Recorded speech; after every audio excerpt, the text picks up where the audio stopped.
Hello, and a great day to you. I'll tell you, I am having a wonderful, a beautiful Onpassive day, and I hope that your day is going even better than mine. Now, did you know if you look toward the sky, right, up toward the sky, and you focus on the space a few feet in front of your eyes, in a bit, if you do it just right, you'll be able to see part of the matrix of our reality. Yeah, you should have some fun with that. Anyway, listen.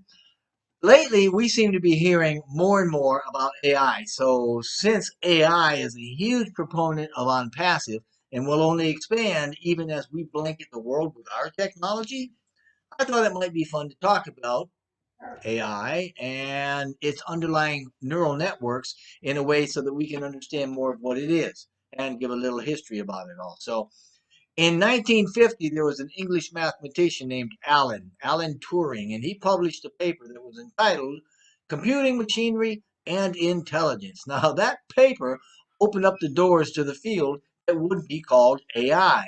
And in this paper, Turing created what he called the limitation game, right? And this later became known as the Turing test, which was a test of a machine's ability to exhibit intelligent behavior equivalent to or indistinguishable from human beings, right? Now, a few years later, John McCarthy, long held to be the father of AI, coined the term artificial intelligence when he held the first academic conference on that subject, right? The subject of AI in 1956. And this actually signified the quest for AI. Man, it was well underway, right? Now, we've all seen movies and science fiction books and things like that, novels that all depict AI as some sort of human-like robots that all, take over the world. Well, that's not going to be happening anytime soon. And the current evolution of AI technologies isn't all that scary or that smart, come to think of it. But it has evolved to provide many specific benefits in every imaginable industry, right? Everything you can think of, it's got an application in there that it can work with. So, by way of definition, I suppose artificial intelligence is the basis for mimicking human intelligence processes through the creation and application of algorithms, right, that are built into a dynamic computing environment. Now, algorithms are just procedures used that are for solving problems or performing computations. That's all they are.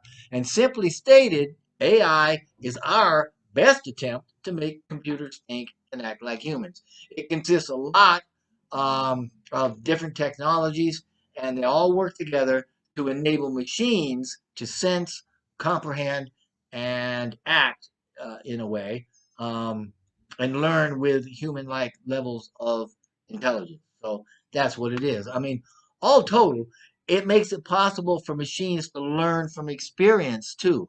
They can also adjust to new inputs and perform human-like tasks. So most AI examples that we hear about today, from chess playing to software automation to self-driving cars, all of that relies very heavily on deep learning, machine learning, and natural language processing, which are all part of the AI landscape, so to speak, right? And each one of those components, each one of those areas or technologies is evolving along its own path. And when it's applied in combination with data, analytics, and automation that can help businesses achieve their goals. And that's exactly what OnPassive is doing as well.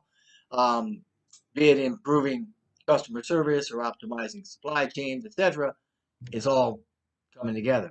Now, using these technologies, computers can be trained to accomplish specific tasks by processing very large amounts of data, and more specifically, by recognizing patterns in that data. And OnPassive has this tech running through every bit, no pun intended, every bit of their technology and running its automation as well. So, why is AI important to us? Well, because it's doing a lot of very cool stuff. And a lot of that is the stuff that Mr. Mufara keeps on stacking, right? Now, AI is important because it automates repetitive learning and discovery through data. This is to say, rather than automating manual tasks, AI performs frequent, high volume computerized tasks very reliably without ever getting tired. Of course, if you're worried about AI taking over and doing all those nasty things, don't worry about it because AI will never be able to replace humans. We're still going to be needed to set the systems up and to ensure that we ask the right questions. So, AI is also important because it adds intelligence to existing products. Now, a lot of the products that we already use can and will be improved with AI capabilities.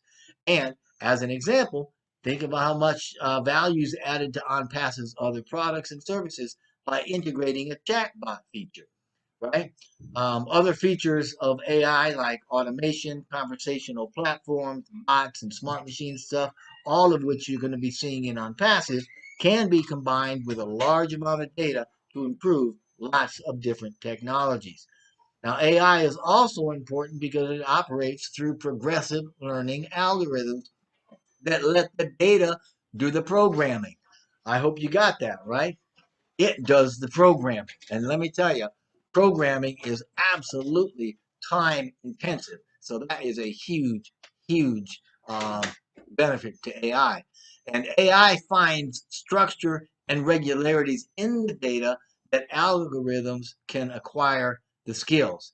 So life is pretty good, with AI. I mean, just as an algorithm can teach itself to play chess, it can teach itself what product to recommend next online. How many times have we seen that where you just kind of surfing the net and voila, the thing you were looking for or wanting to ask questions about pops up on the right hand side. Hey, look at me.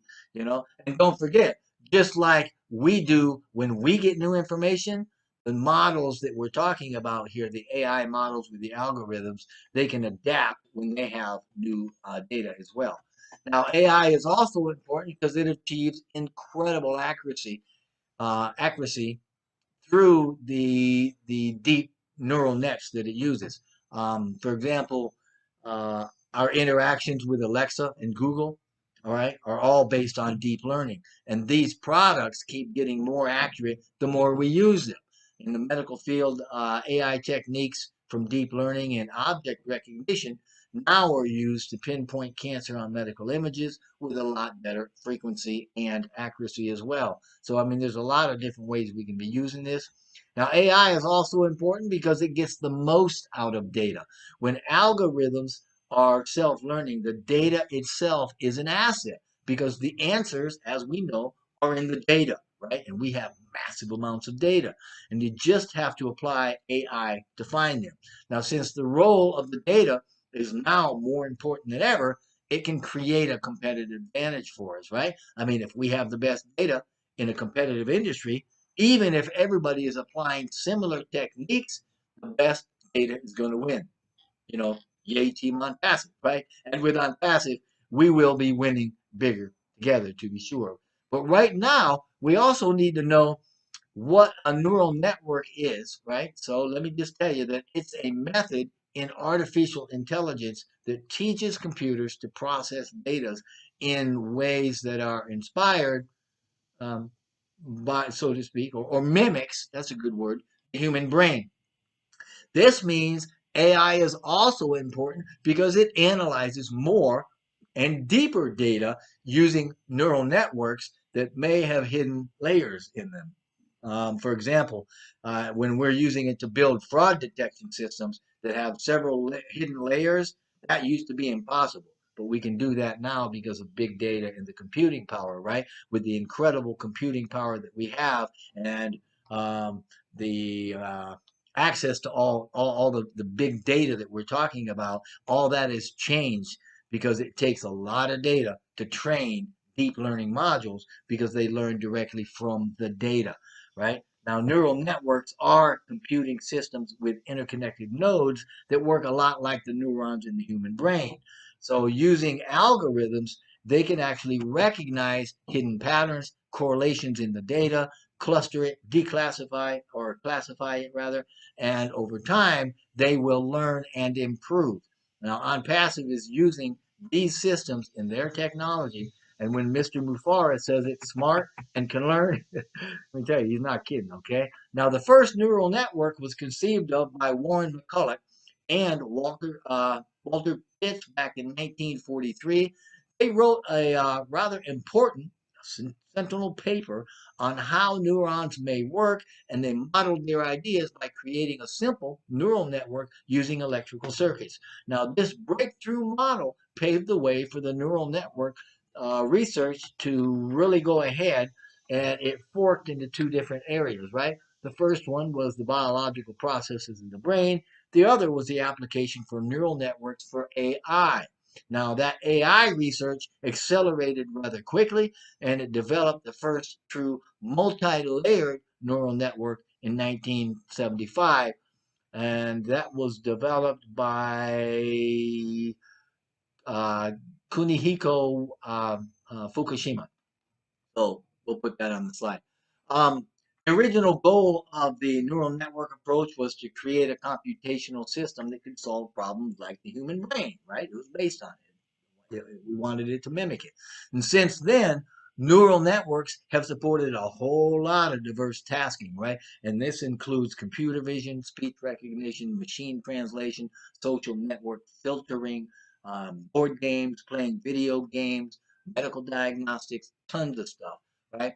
They're also ideally suited to help people solve excuse me, complex problems in real life situations, and they can learn and model relationships between inputs and outputs that are nonlinear and complex. They can make generalizations and inferences. They can reveal hidden relationships, hidden patterns, and they can even make predictions. And one of the things that we're going to see a lot more of is the fact that they can actually model highly volatile data like financial time series data and variances that are needed to predict rare events, like OnPassive uses for fraud detection and such, right? And as a result of the power of AI and the neural nets that it uses, OnPassive is going to be able to use AI and neural networks to improve their decision processes for things like credit cards and fraud detection and character and voice recognition, targeted marketing, ecosystem evaluation, computer vision, right? Which they're going to use to interpret, raw photos and videos, and just a whole ton of other stuff. So that's it. I hope you've enjoyed it. For more information about OnPassive, please click on the OTRIM member link down in the description box below, or the YouTube links that we put in there with some leading founders in there. You can also go to onpassive.com. And I really hope that you've had a good time with this and that you've learned something. I hope you'll check us out too. I mean, seriously, if you're doing anything, literally anything online, OnPassive has the tech to supercharge it and to supercharge your future. But whatever you decide, in any case, we wish only blessing and blessing to be upon you and upon your family. Thank you.